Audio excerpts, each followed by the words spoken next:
বন্ধুরা, আমি আবার একটা রান্না নিয়ে চলে এলাম। তো এই যে দেখো, এই সুজি দিয়ে আর রুল ময়দা আর আরও কিছু এই কালো কালো জিরে ফালো জিরে এসব দিয়ে আমি একটা ডো তৈরি করব। তো ডো তৈরি করার আগে একটু পিঠ নিলাম।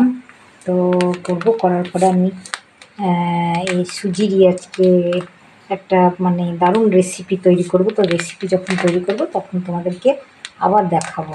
তো ততক্ষণ আমি এটা ডোটা মাখি আর তৈরি করি। যখন আবার আসবো তৈরি মানে উনুনে যখন চাপাবো জিনিসটা তৈরি করব তখন তোমাদেরকে আবার দেখাবো। ঠিক আছে, ততক্ষণ ব্রেক, মাখা শুরু করি।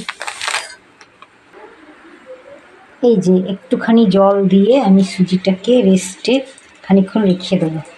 তো তারপরে এর সঙ্গে ময়দা মিক্সড করব।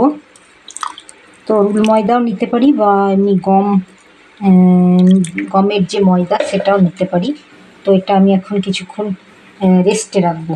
তারপরে সেটা একটু ভিজে ইয়ে হবে, মানে নরম হবে। তারপরে তখন আমি ইয়ে করবো, এটাকে মাখবো। তো ততক্ষণ ব্রেক।